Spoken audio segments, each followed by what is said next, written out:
Hi, my name is Dina Padilla. I am an injured worker. I'm an activist and an advocate for over 20 years, since 1989, when I could not get my workers' comp and I could not understand why. And I work for Kaiser. Now, Kaiser has a lot of the same employees with the same injuries as I did, which were repetitive stress injuries. And primarily, most of those came from sitting at computers, sitting too long of hours, and basically the whole body just breaks down. And one of the things I still fight for today is that the Kaiser injured workers get their justice. None of them have that I know of, and I know well over 100, and I know there's a whole lot more in the works. The other issue that came across was the mold issue. Now I'm going to kind of do some snippets about what other people have said, because a lot of people, the speakers have touched on everything. But what I want to do basically is in some fill-in stories.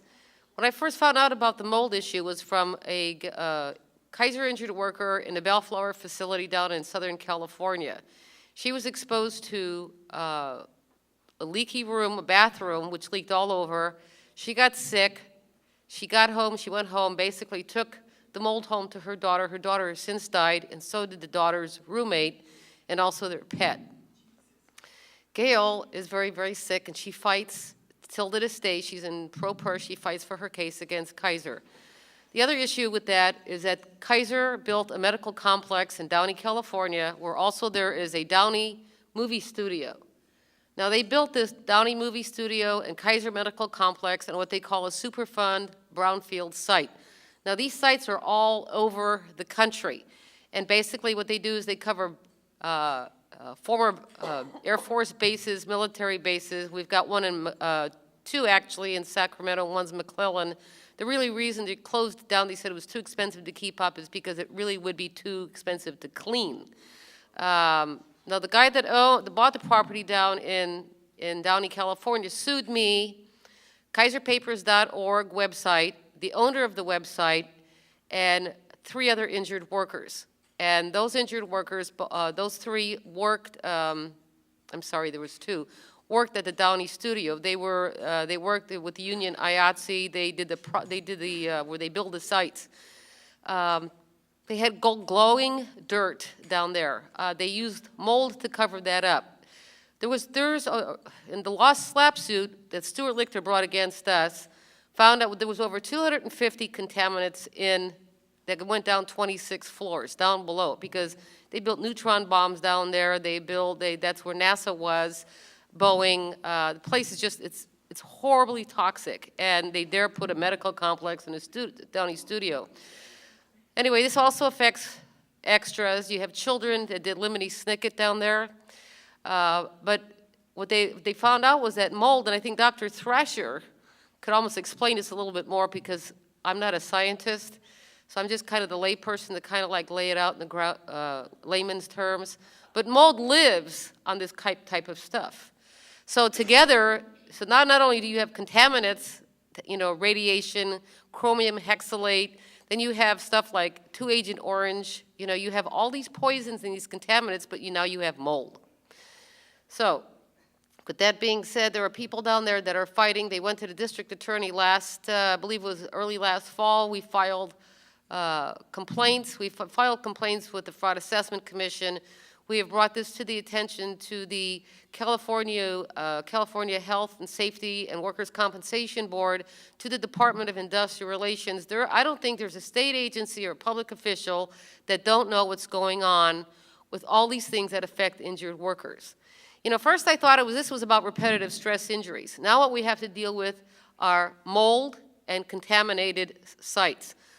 Molds are being created in a place called AgriQuest. AgriQuest was owned by Pam Marone. Pam Marone owned, now it was Marone Organic. Now it's Marone Bio Incorporation, I believe. She just got over, I don't know how many millions of dollars from a Switzerland company to build fungi and bacteria to combat pests on our vegetation. Well, what people don't know is she's been bringing in fungi and bacteria, and so how do you cure fungi and bacteria when you're creating it in your own lab? I mean, somebody's BSing somebody somewhere. Now, how did she get there? She got seed money from UC Davis, because that's where it all started. It started next to UC Davis. Most of the biolabs like MBR and AgriQuest are right around your universities. So they're all in on this. You know, we went to a conference, a human rights conference, so that we could finally say that injured workers have a voice, because injured workers have been condemned. They've been criminalized. They've been demonized. They're the criminals. So if we suffer a physical injury, they'll send you to a psych doctor. The psych doctor will say, well, you know what? That pain that you have in your fanny, excuse my language, I'll throw a little humor in it, is really in your head. Gee whiz, you know, somebody tell me about my anatomical parts. Did I get them mixed up? No, I didn't.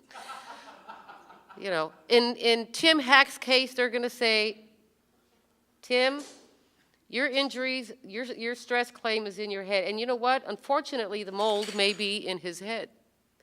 So he may actually find a doctor who might say something correct for a change. I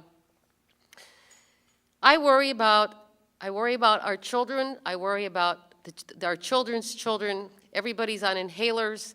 They're on how many machines that these pharmaceutical companies made. We have a pharmaceutical company that makes microbes, mutant microbes. Then they go use it to supposedly combat diseases that were pretty much eradicated. Now they're all back. And now they're making more. And they're making little babies, mutants. I mean, that's the way I look at it. Ugly little mutant, ugly little babies, I should say. So going back to ACOEM, okay, Steve Zeltzer and I attended this on, how do I do it with my glasses?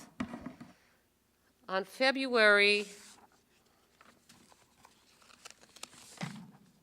16th, we attended a workers' compensation navigator training workshop, and it was done through Berkeley. Okay, and then it was also done in conjunction with the AFL-CIO, hence many unions, representation. Now, most of the people that were there were injured workers. I don't think that they got told anything new. My thing is that they're 20 years too late. They should have been having these workshops 20 years ago. But the most amazing thing that I had found was in the glossary is that we have ACOEM. Now, one of the things I want to explain what ACOEM is. It's called the American College of Occupational and Environmental Medicine.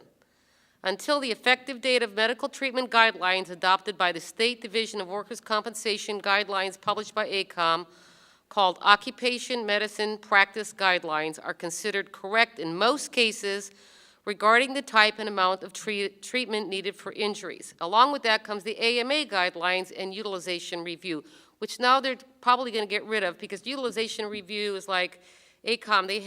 ACOEM has about 6,000 people from around the world.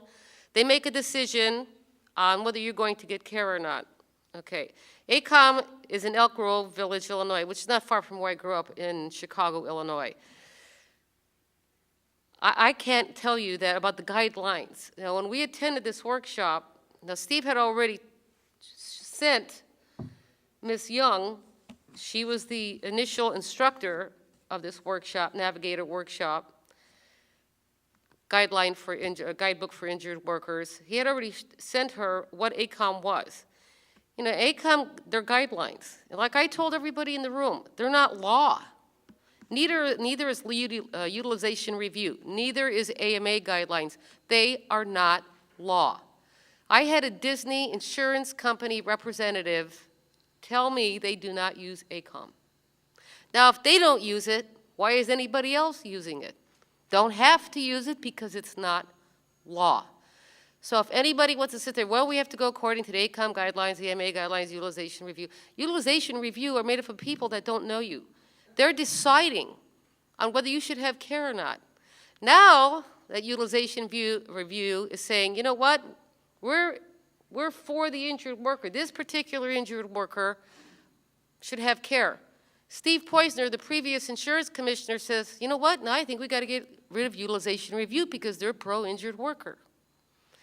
After 2005, when ACOEM came to be, now this is a reform, now I call them deforms. The reason I call them deforms is because every reform is something is taken away. Now they already knew they were going to start this starting back in 1989. I attended the first reform legislation. And that's when they started with the psych injuries. You had to have 10% psych. Well, it doesn't matter whether you're 100% psych, it's going to be 10% psych. They're doing that to our soldiers right now to deny them medical care for their PTSD. It's all comes under the same figures. You can say 10%, 100%, it's going to mean they're not going to get anything. But in 2006, according to the WCIRB, which is the Workers' Compensation Insurance Rating Bureau, 14.1% money went to defense attorneys and applicant attorneys, which are injured worker attorneys. Now, what that comes to in dollars is that $550 million went to defense firms. $350 million went to injured workers attorneys. 17.1% of all money went to injured workers, and very little of that went to permanent disability. Very little. You get your workers' comp for 2 years if you're real lucky, but they had been doing that prior. Permanent disability was been next to nothing in the last 20 years, and they certainly want to keep it that way because that was insured when ACOEM was brought in. Their guidelines were brought in under SB 899. I mean, so what does an injured worker have? We don't have anything. What does this do? This creates more money. Why would, when you get a claim, I had 17 doctors look at me. I'm going to just use me for an instance. You know how much those doctors made? $25,000. You know how much the lawyers made? 2 lawyers, $25,000. Do you know what I got for my permanent disability? Mind you, I'm totally permanently disabled. I got $5 grand. $3,500 in 1990 and about $1,500 in the year 2000. That's how I got my money. Then from there, they say, you know what? You can go on Social Security. You can get state disability. You can get Medicare. La, la, la. What did Tim Hack say? He went from $100,000, and then he's going to go to $24,000. Why would I sit there and file a false claim so I could live on $812 a month because even Social Security jerry-rigged my 20 years of income? 20 years. Point is that mostly everybody I know that's on Social Security and Medicare are barely making it. A lot of people have died because they can't get medical care. They weren't able to get medical care. Yeah, we do need, what do we need? We need universal health care. That's what we need. We need the insurance carriers to be held accountable to pay for all the wages lost. And I'm going back 20 years. You think it'll break them? No, it won't break them. When we had the Human Rights Conference, they said to me, what do you think, Dina? And I said, you know, I think about the oil spill. I said it was inevitable because we don't have regulations. And I said, because we don't have regulations, everybody's up for grabs. People don't mean anything. The only thing that means anything is the almighty bug. Okay? So we really don't mean anything. Well, I'm here to tell them, these folks, you know, Governor Brown, you came in and said that you were going to do for what the people want. President Obama, in his campaign, he was going to do what the people want. You know what? He lied, yeah. They all lie. You know, you know what? I've been to Republicans' offices, I have been to Democrats' offices, and you know what? They all talk the same language. It's almost like they read the script. It's word for word. It's phenomenal. I said, wait a minute, which office am I in? Am I in a Democrat office or am I in Republican? Oh, I don't know what office I'm in. But I'm here to say that everybody we all have a legal, moral obligation to go to our legislators and demand better for us, for our family, for our kids, for our grandkids, because you know what? With the way the filthy earth is, with the way we got filthy food, we got filthy water, we have molds coming in, we have fungi, bacteria. You know all those chili peppers they talked about, and they talked the white mold that were killing the bats and the bees are missing? That's not by happenstance. That's all done because of people like Pam Marone, because of places like Pfizer, you know. Then, if you want to go to Kaiser and get medical care, they won't write a diagnosis. They won't give you treatment. They say there's nothing wrong with you.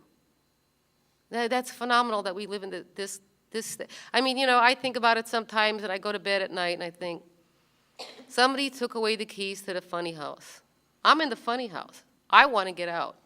So it's really phenomenal, you know, that this day and age, and I think Sharon said it, that this is going on, because I feel like we've gone backwards. I feel like we're in the caveman days. So in essence, what I'm saying is that everybody needs to get a hold of their legislators and demand better for us and demand better for our kids. Thank you.